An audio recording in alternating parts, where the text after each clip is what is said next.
Shilo Sanders consults former Bucs athlete for culture fit as he's facing tough Buccaneers cut. Shilo Sanders' road to the NFL may not have come with a confetti drop or a first-round phone call, but it came nonetheless. The former Colorado Buffaloes safety is now a Tampa Bay Buccaneer.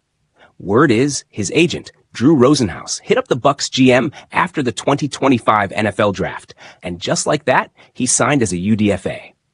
Now, Shilo is wasting no time getting acclimated to this new chapter. With Florida heat in the air and questions swirling in his mind, Shilo turned to someone who's lived the life he's about to walk into. Not a coach, not a scout, but a former Buccaneer who put in 6 years with the pewter and red and knows Tampa like the back of his hand. Their conversation? A mix of curiosity, culture, and cold-blooded NFL reality. Captured in his YouTube vlog, Shilo Sanders peppered the former player with rapid-fire questions inside the CU facility. "So you played up as a Buccaneer for 6 years where I'm about to go?" Shilo asked. With a nod and a grin, the reply came, "Yeah, 19th day special."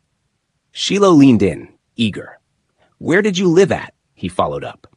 "North. So I still got a house down north, but it's like 20 minutes from the facility," the former pro said, giving Shilo the lay of the land before he's even touched Florida soil. But it wasn't just addresses and practice commutes. Shilo wanted to know about the day-to-day, what life outside the field would look like.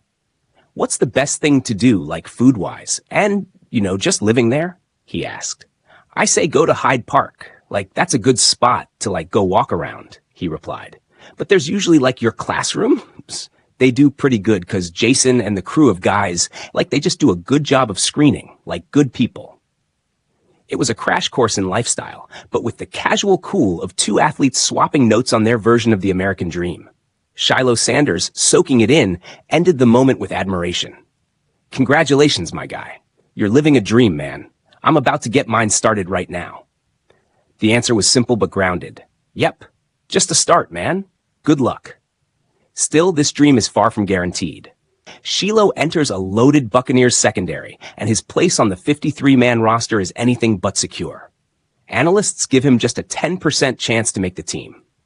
Ranked 4 on the depth chart at free safety, he'll need to leapfrog 3 players just to make the active roster. And one of those names? NFL All-Pro Antoine Winfield Jr., one of the league's most versatile and intelligent defensive backs.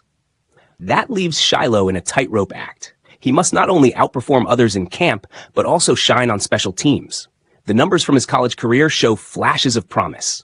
In 34 games, Shilo totaled 170 tackles, a respectable resume in major college football. But at the pro level, it's less about the past and more about projection. Does he have the instincts? Can he break down coverages at NFL speed? Can he be reliable in too high and quarters looks, or pinch down into the box and thump in the run game? Those are the questions Tampa Bay coaches will be answering in a few short months. What's clear is that the Sanders fire still burns bright. Shilo Sanders quipped about avoiding the alligator. Tampa's new boy is packing up for Florida, but don't expect to catch him fishing anytime soon. In fact, the idea is completely off the table. During a recent live stream, Shilo made it very clear that Florida's waters and its wildlife are a hard pass. "Nah, I'm not fishing in Tampa, bro. I will never go fishing anywhere in Florida. I'm not fishing nowhere in Florida," he said, laughing but dead serious at the same time. And his reasoning? It hilariously and affectionately circles back to his dad, Deion Sanders, who had 2 toes amputated a few years ago due to blood circulation issues. That's right, Coach Prime is down to 8 toes. Shilo cracked a joke only a son could get away with. "Mess around and take my dad fishing, the alligator going to take the rest of his toes. He don't got enough toes to play around with." Sure, he said it all with love and humor, but the point stands. Shilo is not messing with Florida's gator-infested fishing spots. And another real trouble? That thick southern humidity. "It's not really the heat, it's the humidity," he quipped in one of his older videos, recalling the instant need for a shower upon stepping out. Leaving behind Boulder's crisp, high-altitude air, Shilo's smart move to acclimate early to Tampa's sweltering conditions shows he's got his Florida game plan locked down.